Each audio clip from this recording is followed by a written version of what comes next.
All right, now we're going to look at is one other friction tipping problem. You can see that it's problem number 6 from the old exam problems, and it's actually a problem about you. I can't really point at you, but it's a problem about you because it's about ENES 102 students. So, unable to find a space before the final exam, a group of ENES 102 students decided to park their car on the side of a hill. The car has a weight of 3,000 pounds, an angle of tilt of theta equals 30, and a center of gravity of G as shown below. So we can see the center of gravity is right here, a little bit low in the car. And we can see that the coefficient of friction between the wheels and the ground is 0.5. The question is, will the car remain stationary? If not, how will it move?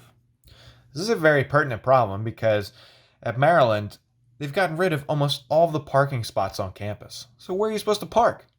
So I guess it looks like you just parked on some random hill, and you're going to hope that when you come back, your car is still there. That it either didn't slide down the hill and hit another car or student, and that it didn't flip over and get stuck upside down. Otherwise, you'd probably need a big old lever, and you'd have to go back to the frames and machines lessons to build a machine to pick up your car. So anyway, I digress. This problem is going to have two cases because we have only one object. When there's one object, case one is that the object can slide, and case two is that the object can tip down the hill. So let's check sliding first. That's usually the first case that we like to check. So case number one is that our car slides down the hill. So in a statics problem, we're going to want to do our free body diagram.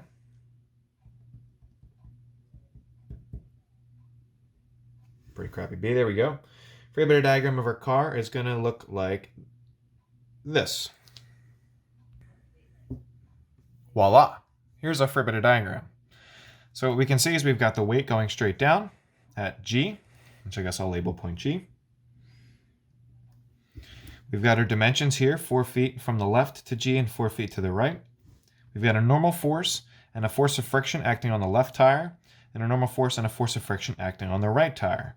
And the last thing that we're told is that the angle theta is coming like this. Now, I think a lot of students might get confused by this and go, oh no, what's going on? But really, this isn't too tricky. Using some geometry, we know that if we draw a parallel line down here, if this line and this line are parallel, we know that this angle here must also be theta. So really what's going on is that our car is inclined at an angle of theta. So it's just a classic box on a ramp problem. And as a result of that, we're going to have two components of our weight. We're going to have one component of the weight that goes into the ground like this. And we're going to have one component of weight that goes down like this. And we're going to want to label that we've got this theta right here. So that's a lot of thetas going on, but it makes things a little bit more clear. And to help us out, I've done our coordinate axes x, y as being the same as the inclined plane. So to check this case right here, that the car slides, we have to do this equation here. Sum of the forces in the x, because that's going to be the axes that our car would slide down. So we say sum of the forces in the x is equal to 0. It's going to be equal to our red component, w sine theta, minus the force of friction on the left minus the force of friction on the right wheel.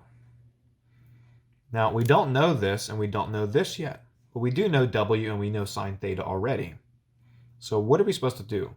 It's going to be helpful to kind of write this statement here, which is that to prevent slipping,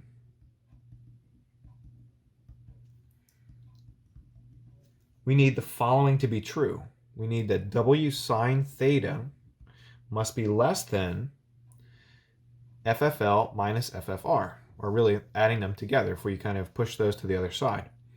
So what is the force of friction on the left side? Well, that's going to be mu s times NL. And the force of friction on the right side is also mu s times NR.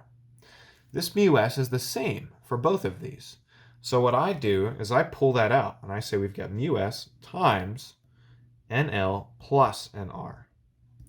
Now this is going to be quite helpful to link these two things and treat them almost as one singular variable. Now, I'll kind of draw a bracket down here so you can see that. So what do we know about W sine theta? We know that W sine theta is equal to 3,000 pounds times sine of 30. Well, we know the sine of 30, if we're a good engineer, is 1/2. So W sine theta is going to be equal to 3,000 times sine 30, which is 1,500 pounds. Now our question is, what does this side of our inequality look like? Well, we know mu s, but what about NL and NR? We don't know those yet. So we have to write another equation. We have to say that the sum of the forces in the y is equal to 0, which is going to get us NL plus NR minus W cosine theta.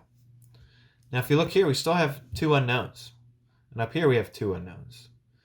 And it's not really going to help us to try and figure this out. And this is why I bunched these two things together. Because what you can see I can do now is if I just put these parentheses here, well, now I have only one unknown and more stuff.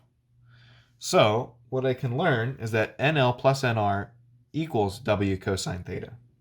And I know that W cosine theta is equal to 3,000 times the cosine of 30. So now what I can do with this pretty much is I can say that the force of friction total is equal to mu s, which is 0.5, times W cosine 30, times 3,000 times the cosine of 30. So as a result, we can see that FF total is equal to 1,299 pounds, which is actually less than W sine 30, which is 1,500 pounds. So what does this tell us? This tells us right here, pretty much, that the car will slide.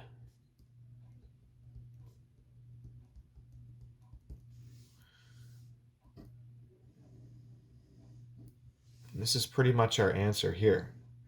Now, there is one other case we should probably check just to kind of see how that would play out. And that would be case 2, which is that our car tips. Which, frankly, would be a lot more exciting if the car starts rolling down the hill than if it just starts sliding. So rather than draw a whole new free body diagram, I'm just going to include a note at the top and say that NL and the force of friction on the left wheel will be equal to 0 in this particular case when it's tipping. And in a tipping case, the only thing that we need to do is sum the moments about the front point at the right, which is usually referred to as point A, but in this example right here, I'll call this point R. So we sum up the moments around point R. We set that equal to 0. That's going to be W cosine theta, this component right here, times 4. And that's going counterclockwise. So we say that that's positive. What's fighting that is actually W sine theta. It's the component of the weight going down the ramp this way. So we have minus W sine theta times the distance of 2 feet. And that goes clockwise, which is why that's negative. So our car will tip if the sine theta moment is greater than the cosine theta moment. So let's just see how these two come out. We know W cosine theta times 4. We know all those things. So we say W cosine theta times 4 is going to be equal to 3,000 cosine of 30 times 4. And that gets us a value of 10,392 pound-feet. So this is 1. The second thing that we would multiply and check would be W sine theta times 2, which is 3,000 sine of 30 times 2. which is going to be equal to 3,000 pound-foot. So what we can see is that because W sine theta times 2 is less than, by quite a big margin, W cosine theta times 4, the car will not tip.